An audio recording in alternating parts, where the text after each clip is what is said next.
Hey guys, it's Lowfigh, and there are so many people starting YouTube channels these days that it can easily be overwhelming to look at your favorite creators and see that the gear that they are using for their content can easily be thousands, even tens of thousands of dollars. So with that in mind, most people starting today are wondering how they can get the best quality for the least amount of money when they start with. And that leads to my showcase comparison thingy today. Now, most of us have smartphones, right? And the cameras on those have gotten so much better over the years that you might be wondering, can I use that for my YouTube videos? And how would a mid-range smartphone compare to a budget DSLR like the wildly popular Sony A6000 that I have right here, or the Sony A5100 that I'm shooting with right now that's actually discontinued these days. Now, of course, not everyone has the latest flagship smartphone, and the cameras on those can be so good, but I'm keeping my comparison a little more grounded because I myself am using the Oneplus 7 Pro, which is a flagship, but it's a 3-year-old flagship. So I would say it's about equal to a modern mid-range smartphone, at least camera-wise. But enough talking. Let's get into the comparison while I give you the specs for these two devices.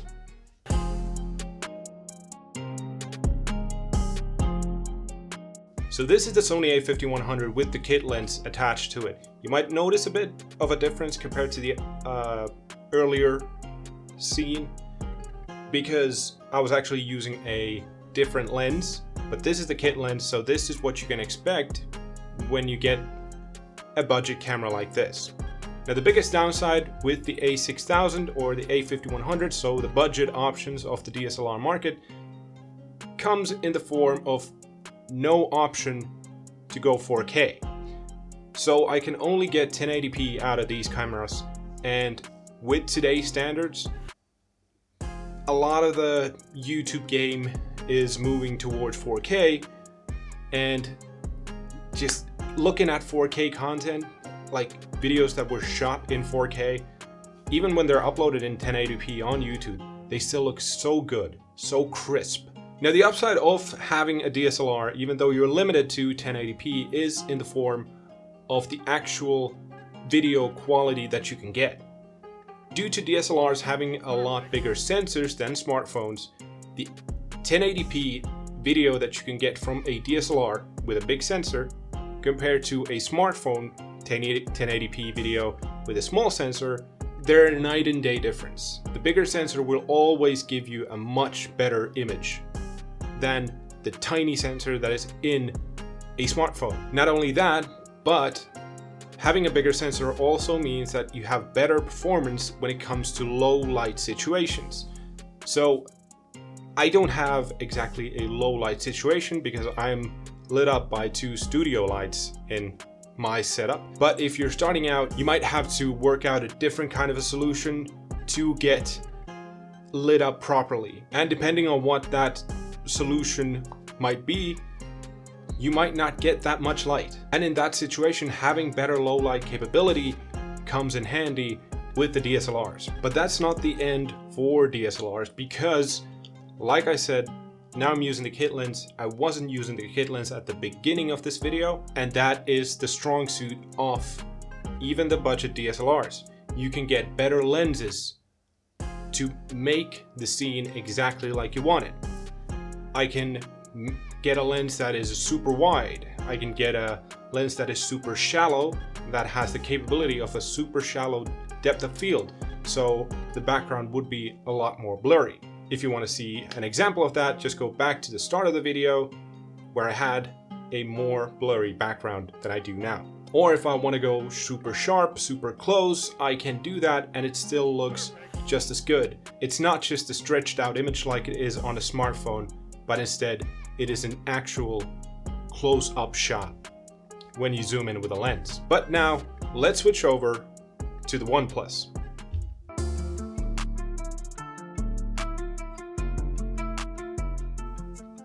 And here we go, now we are on the OnePlus 7 Pro, so the video quality is now 4K. So for all sorts and purposes, the image should be a lot clearer, a lot more crisp. Now this phone has a 48 megapixel main camera, which is being used to record this right now. But all of that is squished into a 1/2 inch sensor. Now compare that to the 1.2 inch sensor. So that is huge compared to this 24 megapixel sensor on the DSLR. So this basically means all the opposite sides of what I talked about the sensor with the DSLR. The low light performance should really be significantly worse. And looking at the feed right now, I'm seeing that it's a lot more even, so you have a lot less you can do with the light. But some of the shortcomings of the smaller sensor should still push through, even though I'm well lit. But that is one of them, the fact that you can't mess around with light that much, since if you compare this to the feed on the DSLR, that lighting was exactly what I wanted. Adjusting that with this is a lot harder. Also, due to this being a phone, you can't really adjust the video settings themselves either. All I can change is the resolution and the frame rate. That's it. That's all I can do. Maybe zoom in a bit, but that's not an actual zoomed in image. That is just like a stretched version, cropped in version of the same video feed, if you will. But besides those adjustments, everything else is basically auto with 0 options to change anything. Now, beginners might very much like that because it's easy. But if you're more experienced and you know how camera settings work and all that, then this is just a hindrance to you. Okay, now let me throw these clips into DaVinci Resolve and compare them and come back to you with my findings. So, give me just a second.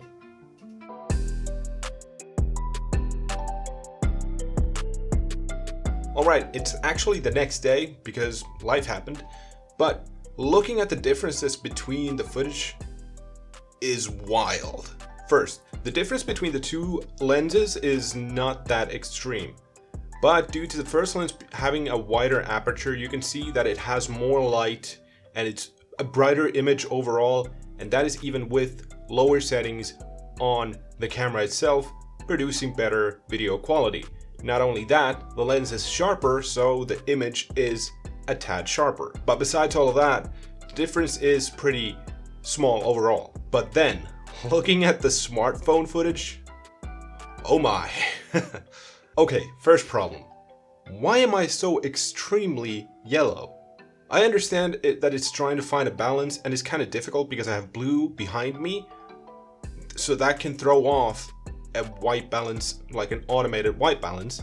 But since I can't choose that in the smartphone, I have to rely on whatever the phone gives me. And it's just choosing to go with a balance, which makes me look completely yellow. And that is baffling to me. A camera should always build the white balance around a face if it has a face in it. Or better yet, let me choose the white balance. But this is a thing that you can fix in post somewhat. A fixed image is not as good as just a good image out of the gate, but I mean, this is still repairable, okay? But now the second problem. Now remember when I was talking about aperture with the lenses? Well, the spec sheet for the OnePlus 7 Pro says that the main camera is an f1.6. Now here's a crash course in aperture for you if you didn't know. The smaller the f number means the more shallow the field of focus. In other words, the smaller the field of focus, the more blurry anything that is not in focus should be. So with me being the focus, my background should be very blurry with an f1.6. As you can see, everything in the background is in focus, and I definitely didn't want that. Now this is, well, something you can kind of fix in post, but definitely not something you should have to. And this was not just down to having too little light, because I actually tested this out by standing right in front of the light and seeing if it will blur that background. Never did. And the third problem with the phone camera, I don't exactly know what kind of processing it's trying to do on the video, but it seems to be trying to even out the light on my face. Now I have two big lights, so I can make the lighting exactly the way I want it. And it feels like the phone is actively trying to prevent me from doing what I want. And it's just trying to get a flat image on my face. That's not good. So after doing this test, I can easily say that there's a reason why I don't use my phone for my videos, even though I could get 4K out of it. I use my budget DSLRs because I have so much more control over it, and I think the image just comes out looking better, even though it's not as clear or as crisp as 4K can be. But if you're wondering if I'm telling you to get a budget DSLR, I would say yes and no. I wouldn't recommend getting the A6000 or the A5100 for YouTube anymore, because you can make do with your phone long enough so you can just save up a little bit more money to get something like the ZV-E10, because that camera is so much better for YouTube than either of these. You can get so much more clarity, and the 4K footage from that is so much better than whatever the footage from Oneplus was, but it's also so much better than what you can get with these budget 1080p DSLRs. Alright, what did you guys think? Did you like the phone camera for some reason, or do you feel like the budget DSLR is the way to go? Which setup did you like best? Let's talk about all of that in the comments below, and while you're going down there, remember to like the video. Alright, have a great rest of the week everyone, and I hope to see you next time. Right, see ya!